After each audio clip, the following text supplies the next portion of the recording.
let's go ตอนนี้เรากำลังเดินทางออกจากบ้าน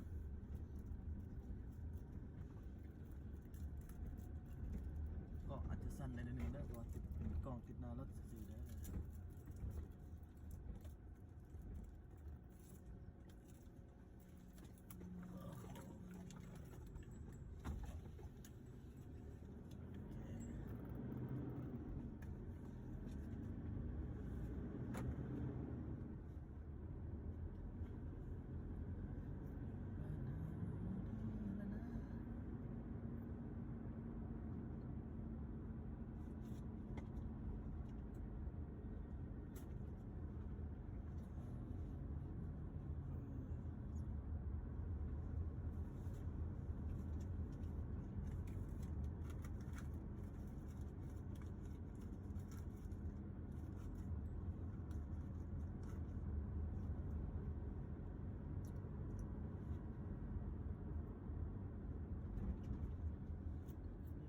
บ้านป้าอ้อย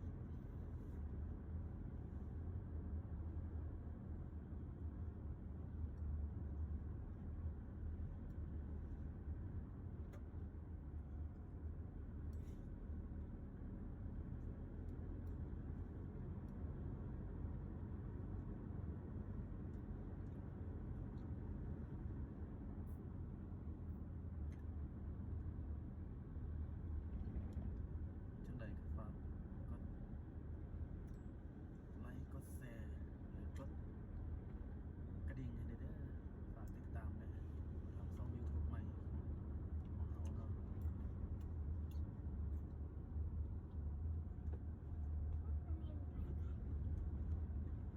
อันนี้จะเป็นเพียงการถ่ายธรรมดากันเนาะเพราะว่าถ้าต้องการให้เป็นถ่าย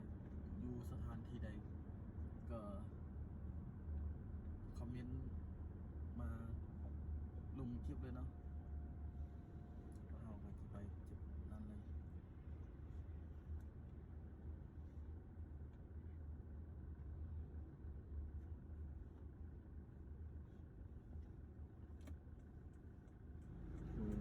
ปัจจุบันผมออกจากโรงเรียนสมาร์ทแลนด์แล้วก็ไปกับสถานครับจุดนี้เป็นจุดบ้านเป็นบ้านของจุดบ้านป้าอ้อยนะการพัฒนาก็มีขึ้นมาลายเติมแล้วจากกระต่างจากเมื่อก่อนนะพอสมควรแค่เกี่ยวกับแค่หนึ่งที่มีแสดงติดจอประเทศไทย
ลิปเขาจะบ่มีการตัดต่อแต่มีแต่